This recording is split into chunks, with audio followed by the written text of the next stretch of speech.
Dear students, today we will learn about the structure of liquid. द्रवों की संरचना क्या होती है, इसके बारे में डिफरेंट साइंटिस्ट के अलग अलग मत थे. जैसा कि आपने गैसेस के लिए पढ़ा था और उसमें वॉन डर वाल्स जो साइंटिस्ट थे उन्होंने जो थियरी दी थी, तो अकॉर्डिंग टू वॉन डर वाल उन्होंने ये बताया कि पहले उन्होंने गैसेस के लिए इक्वेशन दी थी, आपको ध्यान हो, P plus A upon V square V minus B is equal to R T. अगर n मॉलिक्यूल थे तो n R T V minus N B and this is a N square. ये टोटल नंबर ऑफ मॉलिक्यूल थे. तो gases के लिए ये equation दी थी और इस पर जब रिसर्च होती गई और लास्ट में आपको ध्यान हो तो एक दिया था हमने रिड्यूस्ड इक्वेशन ऑफ स्टेट, पदार्थ की समानीत अवस्था, और उसमें समानीत अवस्था में जो प्रेशर था दैट वाज, उसको हमने ले लिया था पाई या रिड्यूस्ड प्रेशर. एंड पाई जो इक्वेशन आई थी इसमें ए और बी को अगर हम सब्स्टिट्यूट कर देते हैं तो pi upon 3 pi plus 3 upon 5 square and 3 5 minus 1 was equal to 8 theta. Theta reduced temperature था, 5 रिड्यूस्ड वॉल्यूम और पाई रिड्यूस्ड प्रेशर था. तो this was reduced equation of state for. और ये जो रिड्यूस्ड इक्वेशन ऑफ स्टेट थी ये आपको बताया था कि लिक्विड और गैसेस दोनों के लिए एप्लीकेबल है. मतलब ये बहुत रिफाइंड था और ये गैसेस के साथ साथ लिक्विड्स पर भी अप्लाई कर सकते हैं. तो वॉन डर वाल ने अपनी थ्योरी के अकॉर्डिंग बताया कि जो लिक्विड का स्ट्रक्चर होगा that is extension of gases. मतलब जो गैस का स्ट्रक्चर है अगर उसी को हम कंप्रेस कर दें या मॉलिक्यूल को पास पास ले आएं, या यूँ कहें कि हम क्रिटिकल टेम्परेचर पर TC पर जब हम स्टडी करते हैं जहाँ पर लिक्विड की डेंसिटी जो होती है that is equal to density of gases. दोनों की डेंसिटी लिक्विड और गैस की बराबर होती है क्रिटिकल टेम्परेचर पर. तो वहाँ पर जो गैसेस का स्ट्रक्चर होता है वही लिक्विड का स्ट्रक्चर होता है. या वॉन डर वाल ने लिक्विड्स के स्ट्रक्चर के लिए बताया था कि जितना इरेगुलरिटी गैसेस के स्ट्रक्चर में है, अगर हम गैसेस को कंप्रेस कर दें, संपीड़ित कर दें, तो हम यूँ कहें कि वो मॉलिक्यूल केवल पास पास आ गए. तो जो गैस का स्ट्रक्चर था वही लिक्विड का हो गया. बस फ़र्क ये है कि इनकी डेंसिटी इंक्रीज़ हो गई. ये मॉलिक्यूल गैसेस के कंपैरेटिवली पास पास आ गए, इनमें इंटरमॉलिक्यूलर फोर्स इफेक्टिव हो गया. तो स्ट्रक्चर सेम होगा, उसी का एक्सटेंशन है. Liquids are extension of gases, ये वॉन डर वाल्स ने बताया. उसके बाद जो सेकेंड थियोरी दी थी वो दी थी बर्नॉल एंड स्कॉट. तो बर्नॉल एंड स्कॉट थ्योरी क्या है, उन्होंने ये बताया कि जो लिक्विड्स का स्ट्रक्चर होता है that is random packing of molecules. जो मॉलिक्यूल्स होते हैं वो रेंडमली पैक्ड होते हैं, मतलब ये मॉलिक्यूल पास पास आ जाते हैं. या यूँ कहें कि जैसे गैस थे उसके मॉलिक्यूल दूर दूर थे, ये मॉलिक्यूल काफ़ी नज़दीक नज़दीक आ जाते हैं, लेकिन इनमें वो रेगुलरिटी नहीं होती जो कि सॉलिड के मॉलिक्यूल में होती है. इसमें जो एक नियमितता होती है, फिक्स अरेंजमेंट होता है सॉलिड के केस में, उस तरह से ये सॉलिड है, इसमें जो रेगुलरिटी होती है वैसे लिक्विड के लिए नहीं होती है. इनके मॉलिक्यूल्स में उतनी रेगुलरिटी नहीं पाई जाती है. तो ये हम कहें कि ये तो रैंडमली पैक्ड है. जैसे मान लीजिए कोई भीड़ है और उसको एकदम पास पास ले आए, तो और एक क्यू में खड़े हुए हैं कोई व्यक्ति, तो वहाँ पर एक फिक्स अरेंजमेंट होता है लाइन में. मान लीजिए जैसे परेड होती है, परेड ग्राउंड में आप देखिए इधर सारे लाइनिंग स्ट्रेट होती है, इधर से भी आप काउंट कर सकते हो, इधर से भी काउंट कर सकते हो, तो एक फिक्स अरेंजमेंट होता है। लेकिन लिक्विड के केस में मान लीजिए इनको वैसे ही भीड़ को इकट्ठा कर दिया तो ये रैंडमली पैक्ड हो जाते हैं। अगर हम इनको ध्यान से देखें तो ये समझ में आता है कि इनमें शॉर्ट रेंज रेगुलरिटी होती है, कि ऐसा लगता है कि ये एक लाइन में है, ये एक लाइन में है, या इस तरह से ये 4 मॉलिक्यूल क्लोजली पैक्ड हैं, इनमें रेगुलरिटी है। तो थोड़ी दूर तक तो इनमें नियमितता रेगुलरिटी नज़र आती है, लेकिन अगर लॉन्ग रेंज में देखें कि इनका क्या अरेंजमेंट है तो फिर ये इरेगुलर दिखते हैं, या इसमें डिसऑर्डर्स, लॉन्ग रेंज में डिसऑर्डर्स दिखने लग जाते हैं। जैसे सॉलिड में कहीं से भी देख लीजिए, लॉन्ग रेंज में या शॉर्ट रेंज में इनमें एक रेगुलरिटी दिखती है, लेकिन गैसेस जो लिक्विड्स होते हैं उनमें शॉर्ट रेंज में तो रेगुलरिटी समझ में आती है कि ये इस तरह से एक रेगुलर अरेंजमेंट है। लेकिन अगर हम लॉन्ग रेंज में देखें कि इस तरह से क्या ये रेगुलरली अरेंज है, तो नहीं, इनमें फिर डिसऑर्डर्स नज़र आते हैं। जनरली ये देखा गया कि लिक्विड में जो नंबर ऑफ प्लेन होते हैं वो 13 तक उनमें प्लेन्स हो सकते हैं। इनका शेप जो होता है वो पॉलीहेड्रा, इस तरह से 5 मॉलिक्यूल 4 मॉलिक्यूल एक दूसरे से जुड़े हुए होते हैं, पॉलीहेड्रा होता है। और जो कोऑर्डिनेशन नंबर होता है इनका, मतलब एक मॉलिक्यूल साइड में कितने मॉलिक्यूल से घिरा हुआ है, कोऑर्डिनेटेड है, उनमें कितना कोऑर्डिनेशन है, वो जनरली इनका कोऑर्डिनेशन नंबर 4 से 11 मॉलिक्यूल तक, एक मॉलिक्यूल के चारों तरफ मैक्सिमम इतने मॉलिक्यूल हो सकते हैं। इनकी जो बाइंडिंग होती है वो लूजली बाइंडिंग होती है, पास पास तो है लेकिन ये अपनी जगह खिसकते रहते हैं, फिक्स नहीं होते कि ये दोनों यहीं रहेंगे, ये अपनी जगह से मूव कर जाते हैं। तो लूज बाइंडिंग होती है पर पैकिंग क्लोज होती है। इनमें फोर्स ऑफ रिपल्शन जो है वो इनकी पैकिंग को इफ़ेक्ट करता है, मतलब रिपल्सिव जो फोर्स है वो भी इफ़ेक्टिव होता है। तो ये सारा बर्नॉल एंड स्कॉट ने बताया था। तीसरी जो थ्योरी है that is Eyring theory of liquids। Eyring scientist थे, उन्होंने 1913 में ये थियरी दी थी लिक्विड्स के लिए, known as Eyring theory of liquid. और इन्होंने आयरिंग जो थे उन्होंने ये बताया इसकी स्ट्रक्चर को, लिक्विड के स्ट्रक्चर को एक्सप्लेन किया कि हर एक लिक्विड में कुछ एक वॉल्यूम फ्री होता है, जिसको फ्री वॉल्यूम के नाम से उन्होंने बताया, या उसको उन्होंने नाम दिया वॉइड्स के फॉर्म में होता है, या फ्री वॉल्यूम रिक्त आयतन होता है।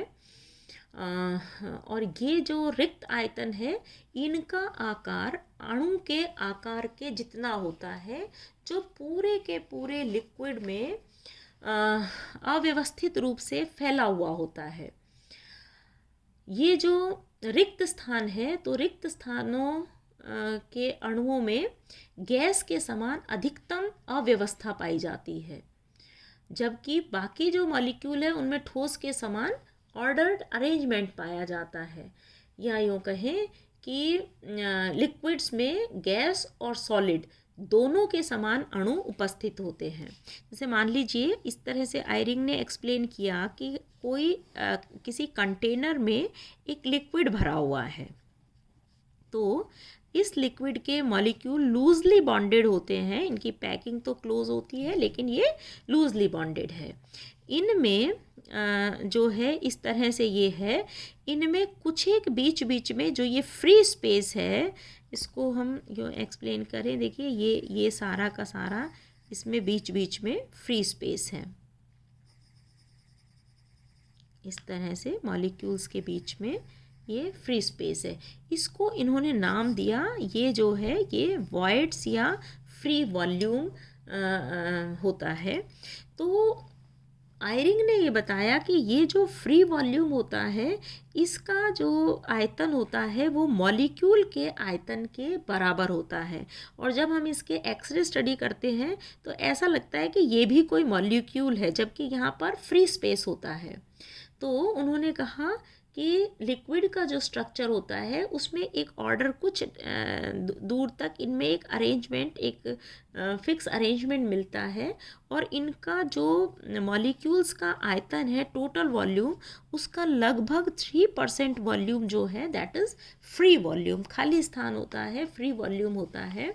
और ये जो फ्री वॉल्यूम है इनमें जो जगह होती है वो मॉलिक्यूल्स के आकार की ही होती है, जिनको कि वॉइड्स कहते हैं। मतलब वॉइड्स का वॉल्यूम कितना हो गया, टोटल वॉल्यूम का 3%। जो लिक्विड का टोटल वॉल्यूम है उसका 3% होता है।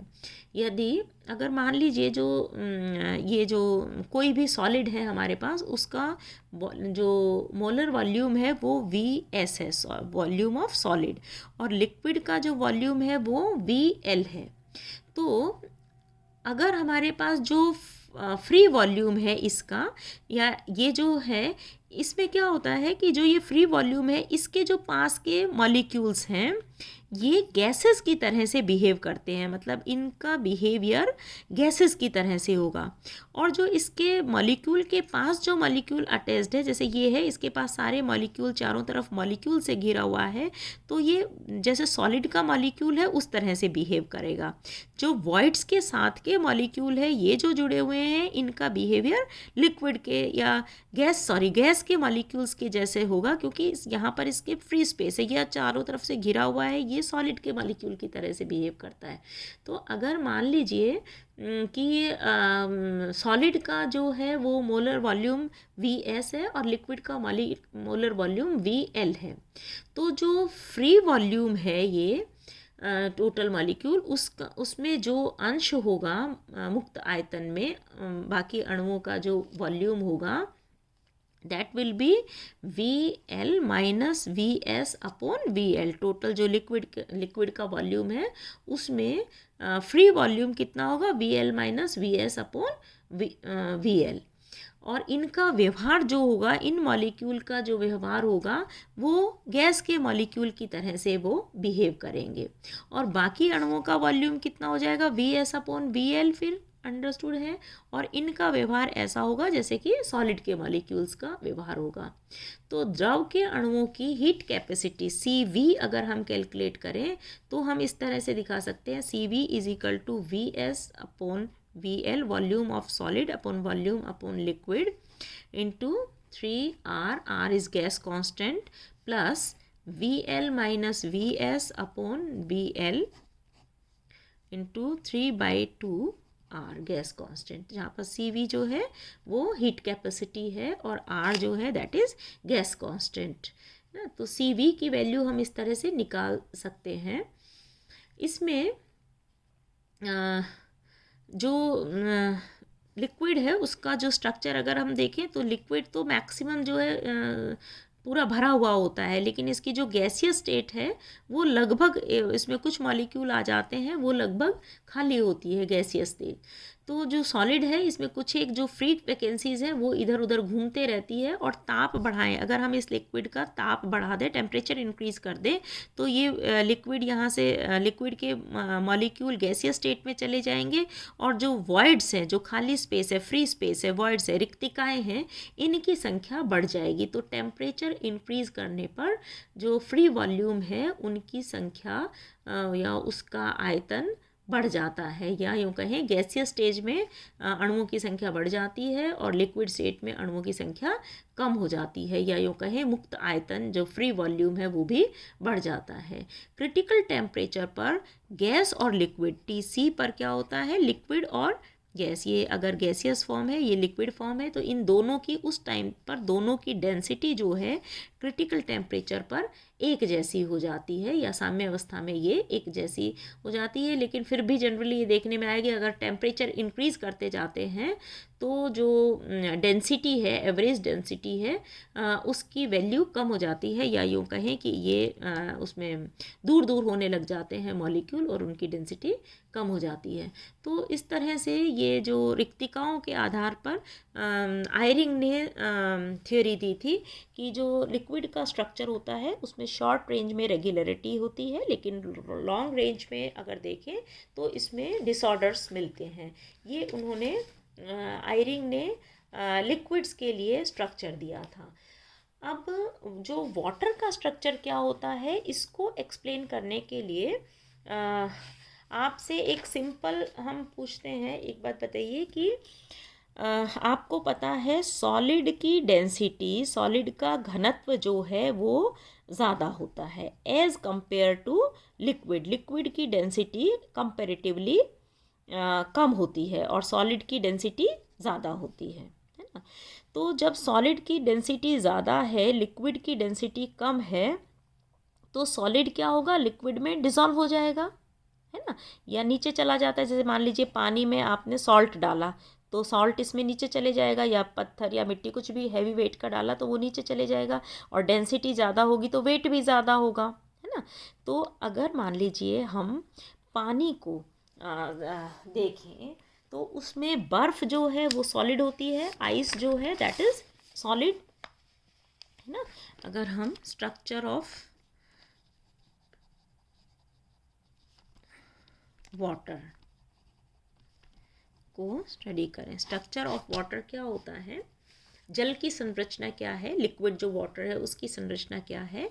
इसके लिए सबसे पहले मॉर्गन और वॉरेन साइंटिस्ट थे, उन्होंने 1938 में इसके स्ट्रक्चर को एक्सप्लेन किया था एक्स-रे डिफ्रैक्शन मेथड से। और इसमें उन्होंने पाया कि जो वाटर है उसके मॉलिक्यूल्स के बीच में इलेक्ट्रोस्टैटिक अट्रैक्शन फोर्स प्रेजेंट होता है ना, ये या यूँ कहें dipole dipole attraction force present होता है। अब उन्होंने इसके स्ट्रक्चर को एक्सप्लेन करने के लिए इसी से रिलेटेड हम आपसे पूछ रहे हैं कि जो आइस है, आइस जो है दैट इज़ सॉलिड, है ना, और वाटर है दैट इज़ लिक्विड।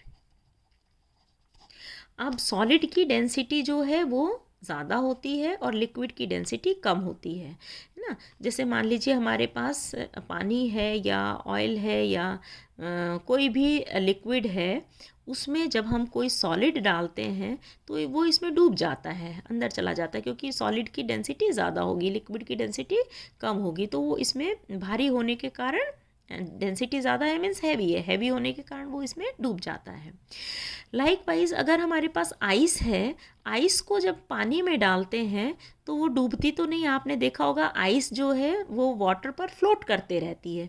तो जब इसकी आइस की डेंसिटी ज़्यादा है तो उसको डूब जाना चाहिए ना लिक्विड में, लेकिन ऐसा नहीं होता है। बताइए क्यों? आप कहेंगे कि आपने पढ़ रखा है कि आइस में जो स्ट्रक्चर होता है वो टेट्राहेड्रल स्ट्रक्चर होता है।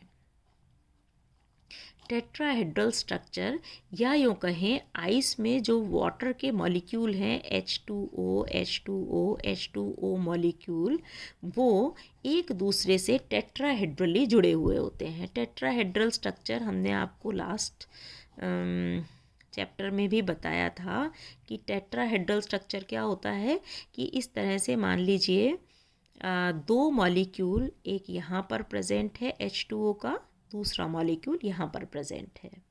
तो टेट्राहेड्रल स्ट्रक्चर क्या होगा, इसके डायगोनली चले जाइए नीचे की तरफ, एक मॉलिक्यूल यहाँ होगा और एक मॉलिक्यूल यहाँ होगा। क्यूबिक स्ट्रक्चर में होते हैं ये, और क्यूबिक स्ट्रक्चर में इस तरह से अरेंज्ड होंगे कि दो मॉलिक्यूल इधर और दो मॉलिक्यूल डायगोनली इधर, है ना, इस तरह से। तो ये इसका टेट्राहेड्रल अरेंजमेंट कहलाता है, इस तरह से। तो वाटर के जो में जब आइस होती है या वाटर सॉलिड स्टेट में होता है, आइस स्टेट में होता है, तो इनका इस तरह से ये टेट्राहेड्रली एक दूसरे से जुड़े हुए होते हैं। इनका जो स्ट्रक्चर होता है वो टेट्राहेड्रल स्ट्रक्चर होता है। अब होता क्या है कि आइस मीन्स 0 डिग्री सेंटीग्रेड पर, है ना, जो आइस बनती है पानी लिक्विड से, जब आइस में सॉलिड में चेंज होता है तो 0 डिग्री पर ये सॉलिड में चेंज हो जाता है। जब हम इस आइस का टेम्परेचर इंक्रीज़ करते हैं तो ये जो टेट्राहेड्रल स्ट्रक्चर है ये बॉन्ड्स टूटते हैं, और ये बॉन्ड्स जब टूटते हैं तो ये जो खाली जगह है, या यूँ कहें इस तरह से हर एक मॉलिक्यूल टेट्राहेड्रली, ये मॉलिक्यूल भी 4 दूसरे मॉलिक्यूल से इस तरह से जुड़ा हुआ होगा, ये मॉलिक्यूल भी टेट्राहेड्रली, और ये आपस में भी इस तरह से टेट्राहेड्रली होंगे। मतलब सारे पानी के मॉलिक्यूल टेट्राहेड्रली एक दूसरे से इस तरह से जुड़े हुए होते हैं। ये इस तरह से सारे टेट्राहेड्रली अरेंज्ड होते हैं। जब हम इसका टेम्परेचर इंक्रीज़ करते हैं तो ये टेट्राहेड्रल बॉन्ड्स टूटते हैं, और टेम्परेचर इंक्रीज़ किया मीन्स 0 से 1 डिग्री हुआ, फिर 2 डिग्री हुआ, 3 डिग्री हुआ, 4, 5 और इस तरह से इंक्रीज़ होते होते ये टेम्परेचर इंक्रीज़ होते जाता है। तो वाटर के केस में क्या होता है, अप टू 4 डिग्री ये जो बॉन्ड टूटते हैं तो मॉलिक्यूल जो है वो 0 डिग्री पर जो इनकी फिक्स अरेंजमेंट एक दूरी थी, जब ये बॉन्ड टूटते हैं तो ये मॉलिक्यूल कुछ पास पास आ जाते हैं, या यूँ कहें कि ये जो जगह थी ये वॉइड है, इसमें कुछ वाटर मॉलिक्यूल और आ जाते हैं। तो इसकी डेंसिटी इंक्रीज़ हो गई। जब मान लीजिए यहाँ 4 मॉलिक्यूल थे, उसमें एक और आ गया, 5 मॉलिक्यूल हो गए, तो इसकी डेंसिटी इंक्रीज़ हो गई ना।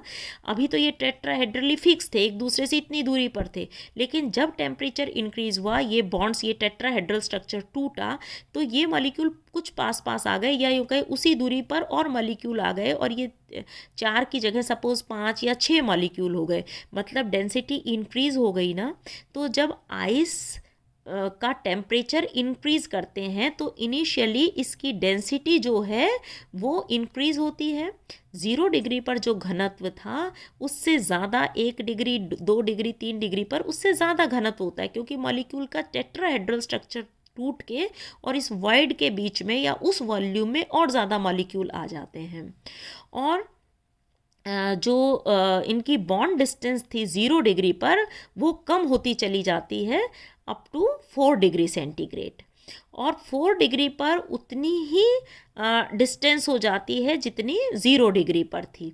और फिर और टेम्परेचर, इनिशियली तो ये टूटा तो पास पास आ गए, है ना, यहाँ तक ये पास रहे, फिर जब आप ताप बढ़ाओगे, टेम्परेचर इंक्रीज़ करोगे, तो ये वापस दूर दूर आने लगेंगे, और 4 डिग्री तक लगभग उतनी ही डिस्टेंस हो जाती है जितनी 0 डिग्री पर थी। फिर आपने टेम्परेचर इंक्रीज़ किया 5 डिग्री सेंटीग्रेड, 6 डिग्री सेंटीग्रेड, तो ये फिर ये मॉलिक्यूल दूर दूर जाने लग जाते हैं। और जब 0 डिग्री पर 4 मॉलिक्यूल थे, 4 डिग्री पर भी 4 मॉलिक्यूल थे, टेट्राहेड्रली अरेंज थे, 5 डिग्री पर ये डिस्टेंस और दूर दूर हो जाती है, और 1, 2, 3 डिग्री पर लगभग इनकी डिस्टेंस कम हो जाती है, ये पास पास आ जाते हैं। अब देखिए 5, 6 या सपोज 10 डिग्री पर हम देखें तो 10 डिग्री पर क्या होगा, ये मॉलिक्यूल जो 0 डिग्री पर थे, टेट्राहेड्रली अरेंज थे, उससे भी दूर दूर चले जाएंगे। तो जब दूर दूर चले जाएंगे तो इनकी डेंसिटी फिर कम हो जाएगी, डेंसिटी डिक्रीज़ हो जाएगी इनकी, और घनत्व कम हो गया, इसका मतलब कि वो लिक्विड स्टेट में है, वो दूर दूर आ गए। तो आइस में इसके स्ट्रक्चर ऑफ वाटर क्या है कि 0 डिग्री पर जो डेंसिटी होती है 4 डिग्री पर भी वही होती है, और 0 और 4 के बीच में इसकी डेंसिटी इंक्रीज़ होती है। और 4 से ज़्यादा जब टेम्परेचर इंक्रीज़ करते हैं तो इनका घनत्व, फिर ये मॉलिक्यूल दूर दूर जाने लगते हैं और इनका घनत्व कम होने लगता है। और यही कारण है कि लिक्विड वाटर जब होता है, इसमें हमने आइस डाली तो आइस का घनत्व लिक्विड की डेंसिटी से तो आइस की डेंसिटी ज़्यादा है, ये इसमें डूब जाना चाहिए, लेकिन जब बर्फ़ पिघलेगी और ये लिक्विड स्टेट में आएगा तो यहाँ पर टेम्परेचर क्या होगा, एकदम 0 से 10 तो हो नहीं जाएगा, या 0 से 6 डिग्री तो हो नहीं जाएगा, 1, 2, 3, 4 कुछ डिग्री तो होगा।